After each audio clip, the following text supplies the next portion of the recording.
The dining room at Dad's house felt smaller than usual, cramped with tension and the weight of conversations I'd learned to avoid. Thanksgiving dinner had become an annual exercise in endurance since Dad married Christine 3 years ago. She sat at the head of the table opposite him, perfectly coiffed in a cream cashmere sweater, discussing the family's financial future as if I weren't sitting right there. "Michael needs to understand the business better if he's going to inherit it someday," Christine said, cutting her turkey with precise movements. My half-brother Michael, now 22 and fresh out of business school, nodded eagerly from his seat beside her. "Absolutely," Michael agreed. "I've been reviewing the expansion plans for Thompson Construction. The new equipment loan will let us take on those municipal contracts." Dad looked pleased. "The $2 million will cover 3 excavators and a crane. With that equipment, we can bid on the city's infrastructure projects." I kept eating quietly, the same position I'd occupied at these family dinners for years. Since Christine entered our lives, I'd become a tolerated guest at what had once been my family table. "It's wonderful to see Michael taking initiative," Christine said, her tone warm with maternal pride. "Some children understand business responsibility naturally." The pointed glance she threw in my direction wasn't subtle. It never was. "Dad's worked so hard to build Thompson Construction," Michael said. "I want to make sure it stays in the family for generations. Which is exactly why we need to be smart about inheritance planning," Christine continued, setting down her fork to address the table directly.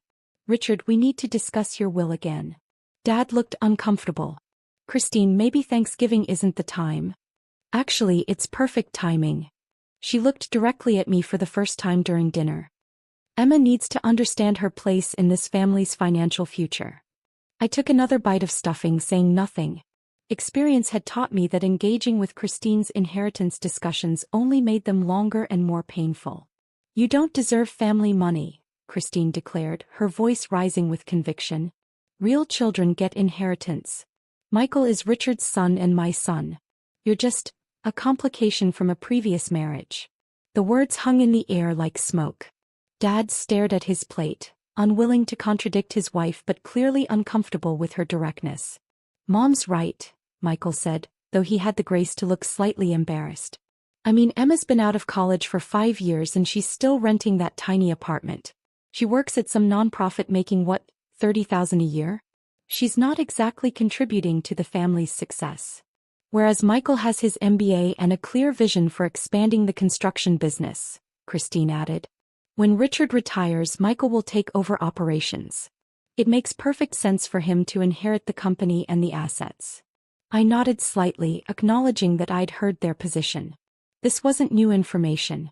Christine had been making variations of this argument for 3 years, ever since she'd discovered that Dad's original will left everything to me as his only child at the time. "The construction industry requires serious capital investment," Michael continued, warming to his favorite topic. "The $2 million equipment loan is just the beginning. We'll need working capital, expansion funds, maybe acquisition opportunities. That money needs to stay in the business, not get divided up among people who don't understand the industry." "Exactly," Christine said. "Emma works for some environmental group, for goodness sake. What does she know about running a construction company?" "It's habitat restoration," I said quietly. "We restore damaged ecosystems." "See." Christine gestured as if I'd proven her point. "Playing in the dirt for $30,000 a year while Michael is planning to expand Dad's business into a multi-million-dollar enterprise." Dad finally looked up from his plate. "Christine, Emma is still my daughter."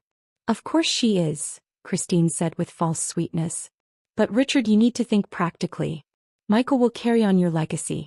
Emma will, well, she'll continue doing whatever it is she does with plants and animals." My phone buzzed on the table. I glanced at it. First National Bank. I let it ring.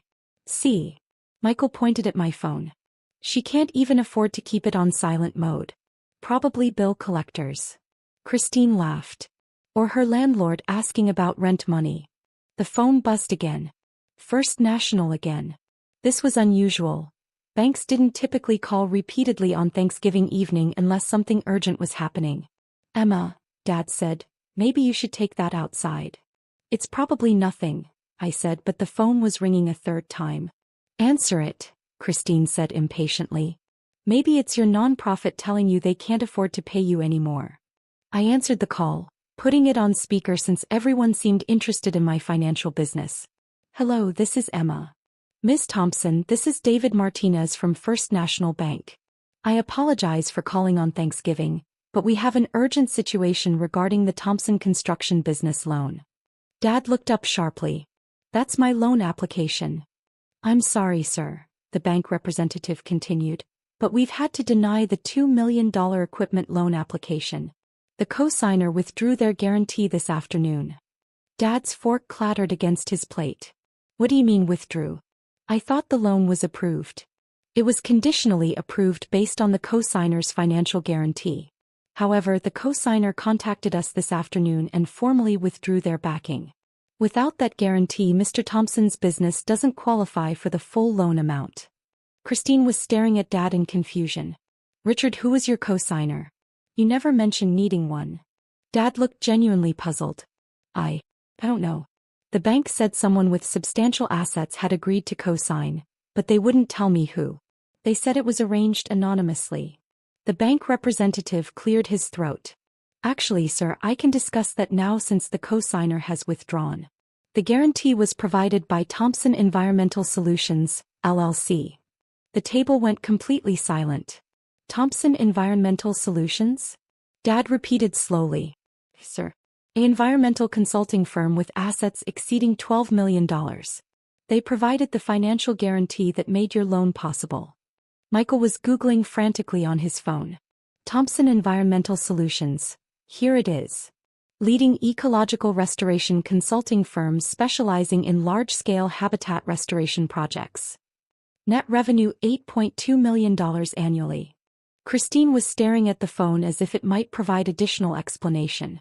But why would an environmental company co-sign for a construction loan? Ma'am, the bank representative said, the co-signer was quite specific about their relationship to Thompson Construction. They indicated it was a family business consideration. Dad looked across the table at me with growing realization in his eyes. Emma, what exactly do you do at your job? Habitat restoration, I said simply. But what's your title? I was quiet for a moment. Founder and CEO of Thompson Environmental Solutions. The silence that followed was so complete I could hear the grandfather clock ticking in the hallway. Michael's phone slipped from his hands. You own Thompson Environmental Solutions? I founded it 4 years ago, right after college. We started with small wetland restoration projects and grew from there. Christine was staring at me like I'd grown a second head. But you said you worked for a nonprofit. No, I said I worked in habitat restoration. You assumed it was a nonprofit. Dad was reading over Michael's shoulder as he scrolled through search results. Emma, this says your company has completed over $50 million in restoration projects across 6 states. We've been busy, I said. But your apartment, Michael said weakly. Your car. You live like you're broke. I live modestly because I reinvest profits back into the company and land conservation. Thompson Environmental Solutions owns 2,400 acres of restored habitat that we maintain in perpetuity. Christine was frantically Googling on her own phone now. There's an article here from last month. Thompson Environmental Solutions awarded $15 million federal contract for Great Lakes Restoration Initiative. Emma Thompson, CEO, photographed with the Interior Secretary. She held up her phone, showing a photo of me in a business suit, shaking hands with a cabinet secretary at what was clearly a high-level government ceremony. That's the largest single restoration contract in the region's history, I explained. We'll be restoring 800 acres of damaged lakefront ecosystem over the next 3 years. Dad was still processing. Emma, if your company has $12 million in assets, why didn't you tell us? I tried to, I said gently. Remember last Christmas when I mentioned landing a major federal contract? Christine said I should focus on real business opportunities instead of playing with plants. The memory hit the table like a physical blow. When I brought up expanding into wetland restoration consulting, Michael said environmental work was just a phase, and I should consider serious career paths. Michael was reading more search results. Emma, there are dozens of articles about you. Rising star in environmental consulting. Young CEO transforms ecological restoration industry. Thompson Environmental Solutions, from startup to industry leader. But you never corrected us, Christine said, her voice small. I tried to share what I was working on. Every time I mentioned a new project or contract, someone changed the subject to my lack of direction or unrealistic career choices. Dad was shaking his head slowly. Emma, you co-signed my business loan? Thompson Environmental Solutions provided the guarantee, yes. Your expansion plans are solid and construction and restoration often work together on large projects. I thought it might create collaboration opportunities. You guaranteed $2 million for my business expansion while we were sitting here talking about excluding you from inheritance? Business is business, I said. Family relationships are separate from financial decisions. Christine was reading her phone with increasing horror. Emma, this article says Thompson Environmental Solutions was valued at $18 million during your series of funding round last year. We didn't take external funding, I corrected. That valuation was for insurance and partnership purposes. The company is entirely self-funded. Self-funded how? Michael asked. Reinvested profits from consulting contracts. The first wetland restoration project paid for equipment and staff. Each subsequent project funded expansion. Compound growth over 4 years. Dad was quiet for a long time, staring at his phone screen. Finally, he said, Emma, the bank representative said you withdrew the loan guarantee this afternoon. Yes. Why? I looked around the table at their faces, Dad's confusion, Michael's shock, Christine's dawning realization of how badly she'd misjudged the situation. Because this afternoon, before dinner, Christine called me to confirm that I understood I wasn't included in the family inheritance discussion. She wanted to make sure I knew my place in the family financial structure before we all sat down together. Christine's face went pale. I was just trying to be clear about expectations. You were clear, I said. You made it very clear that I'm not considered real family, that I don't deserve family money, and that my career choices make me unworthy of inclusion in family financial planning. Dad was staring at Christine in disbelief. You called Emma this afternoon? I wanted to avoid awkwardness at dinner, Christine said defensively. By telling her she doesn't deserve family money? Richard, you know what I meant. Emma chose a different path. Michael is committed to continuing your business legacy. While Emma was quietly providing the financial guarantee that made my business expansion possible, Dad said. The irony was sinking in. Christine had spent dinner explaining why I didn't deserve family financial support, while I had literally been supporting the family business with a multi-million-dollar loan guarantee. Emma, Dad said quietly, what happens now? With the loan. First National will probably offer you a smaller loan based on Thompson Construction's assets alone. Maybe $800,000 instead of $2 million. You can still expand, just more gradually. And the collaboration opportunities you mentioned? I considered the question. Thompson Environmental Solutions had been awarded several contracts that required construction work. Habitat restoration often involved earth moving, water management, and infrastructure development. There are possibilities, I said. The Great Lakes restoration contract includes significant construction elements. Shoreline stabilization, habitat creation, access road development. If Thompson Construction is interested in environmental construction, there could be substantial subcontracting opportunities. Michael's eyes widened.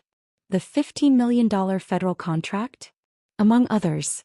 We have 3 major restoration projects starting next year that will require construction partnerships. Dad leaned back in his chair looking overwhelmed. Emma, I owe you an enormous apology. You don't owe me anything, Dad. Yes, I do. We all do. You've built an incredibly successful company while we treated you like a failure. You were supporting our family business while we discussed excluding you from the family. Christine was crying quietly into her napkin. Emma, I'm so sorry. I completely misunderstood your situation. You made assumptions based on what you could see, I said. I don't live a lifestyle that displays wealth, so you assumed I didn't have any. But why? Michael asked. Why live in a tiny apartment and drive an old car if you're worth millions? Because the money isn't for me, I said. It's for the land. Thompson Environmental Solutions exists to restore and protect damaged ecosystems. The profits go toward acquiring more land for conservation, funding research, and expanding our restoration capabilities. You're saving the environment, Dad said, realization dawning in his voice. I'm trying to. Climate change, habitat destruction, species extinction, these are urgent problems that require immediate action. Business profits are just a tool for funding solutions. Christine looked up from her napkin. Emma, can I ask you something personal? I waited. Do you resent us? For treating you so poorly while you were actually more successful than any of us realized. I thought about the question while looking around the table.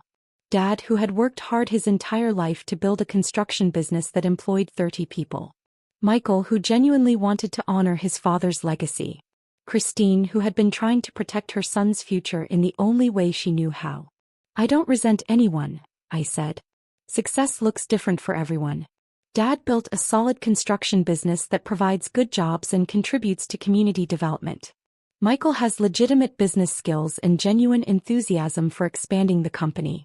Christine is protecting her family's interests, which is natural. But we dismissed your work, Dad said. Because you didn't understand it. Environmental restoration isn't a visible industry.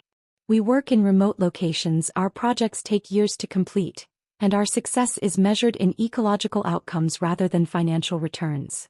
Until now, Michael said, still scrolling through articles about Thompson Environmental Solutions. The financial returns enable bigger projects, I said. But they're not the goal. Dad stood up and walked around the table to my chair. Emma, can I give you a hug? I stood up and hugged him, the first genuine physical affection we'd shared since Christine joined the family. I'm proud of you, he said quietly.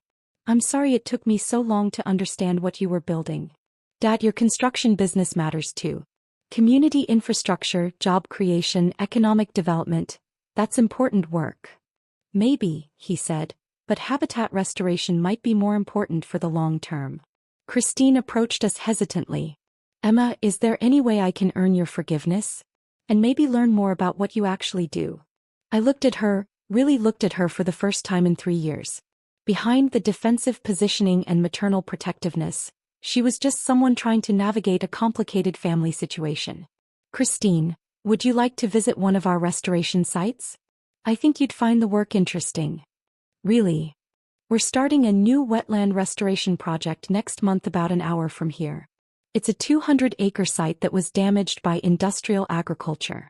We're bringing it back to native prairie and wetland habitat. Michael joined us. Emma, could I visit too? I'm curious about the construction aspects. Absolutely. Environmental restoration involves significant earth-moving, water management, and infrastructure development. There might be partnership opportunities between our companies. Partnership opportunities? Thompson Environmental Solutions has more restoration contracts than we can handle in-house. We need reliable construction partners for the infrastructure elements. Thompson Construction could specialize in environmental construction, a growing market as more organizations invest in ecological restoration. Dad's eyes lit up. Environmental construction. That could be a whole new business line. The federal contracts alone represent hundreds of millions in construction work over the next decade, I said. Climate change adaptation, ecosystem restoration, green infrastructure, it's a massive emerging market. And Thompson Construction could get in early, Michael said, his business school training kicking in. With the right expertise and equipment, which is exactly what you were planning to buy with the loan. Dad sat back down looking thoughtful. Emma, would you consider reinstating the loan guarantee? Not as family obligation but as business partners. I considered the question. Thompson Construction was a solid company with good leadership and growth potential. Adding environmental construction capabilities could benefit both businesses. Under different terms, I said. Instead of a simple guarantee, Thompson Environmental Solutions could provide the $2 million as a direct business investment. We become minority partners in Thompson Construction's environmental division.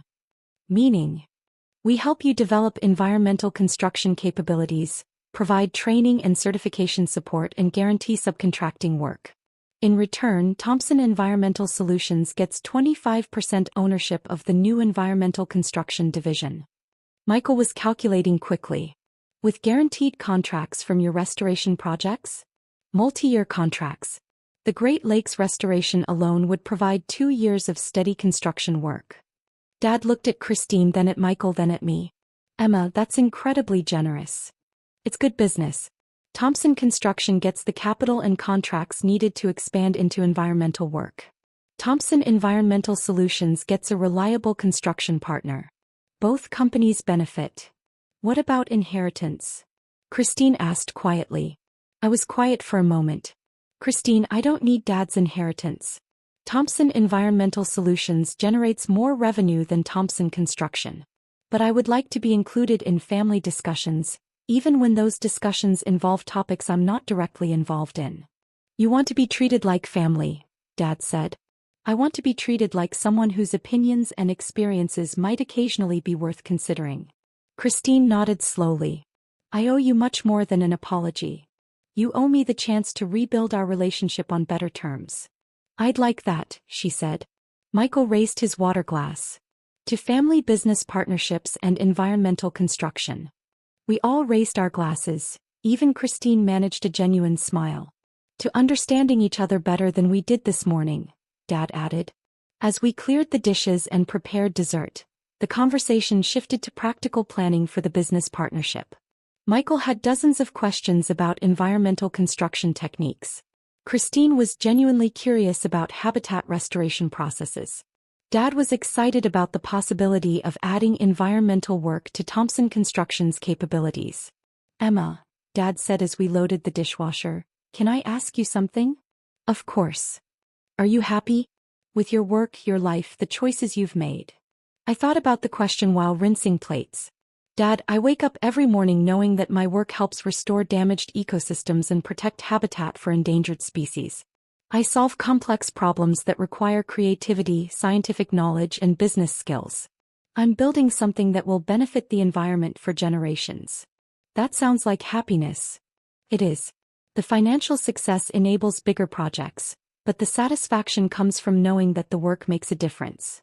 I wish I'd understood that sooner. You understand it now. That's what matters.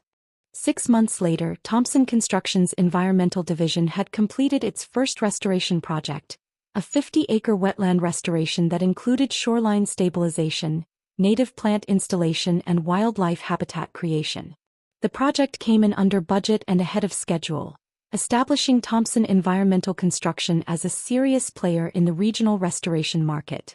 Michael had completed environmental construction certification and was managing the new division with genuine enthusiasm. Christine had joined the board of Thompson Environmental Solutions as a community outreach coordinator, helping secure local support for restoration projects. At our second business partnership review meeting, held in Thompson Environmental Solutions' new conference room, Dad reviewed the financial results. Environmental construction revenue. $2.3 million in 6 months, he said. Project completion rate, 100%. Client satisfaction scores, 98%. Emma, this partnership has exceeded every projection. The market demand is even stronger than we anticipated, I said. Climate adaptation projects, ecosystem restoration, green infrastructure, there's more work than we can handle.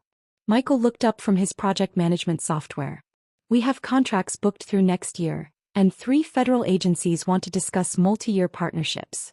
Most importantly, Christine added, the environmental impact data shows measurable improvement in water quality, soil stability, and native species populations on every completed project. Dad smiled. Business success and environmental benefits. The best kind of success, I said. That Thanksgiving, exactly 1 year after our family crisis, we gathered again around Dad's dining room table. But this time the conversation was different. Thompson Environmental Construction just won the state's largest wetland restoration contract, Michael announced proudly. $8.7 million over 3 years. The habitat restoration work is creating real biodiversity improvements, Christine added, consulting her tablet. Waterfowl populations on our completed projects have increased by an average of 340%. Dad raised his wine glass. To family businesses built on mutual respect and shared values. To understanding that success has many different forms, I added. To environmental construction, Michael said with a grin. To second chances, Christine said quietly. As we clinked glasses, I reflected on how much had changed since the previous Thanksgiving when I'd been told I didn't deserve family money. The business partnership had been successful beyond anyone's expectations, but more importantly, our family relationships had been rebuilt on foundations of mutual respect and genuine understanding. My phone buzzed with a text from our project manager. Great news! The Department of Interior wants to discuss a $25 million multi-state restoration initiative. Thompson Environmental Construction specifically requested as lead contractor. I showed the message to the table. Looks like we'll be busy next year. Good busy or stressful busy? Dad asked. The best kind of busy, I said. Solving important problems with people I trust. And for the first time in years that included my entire family.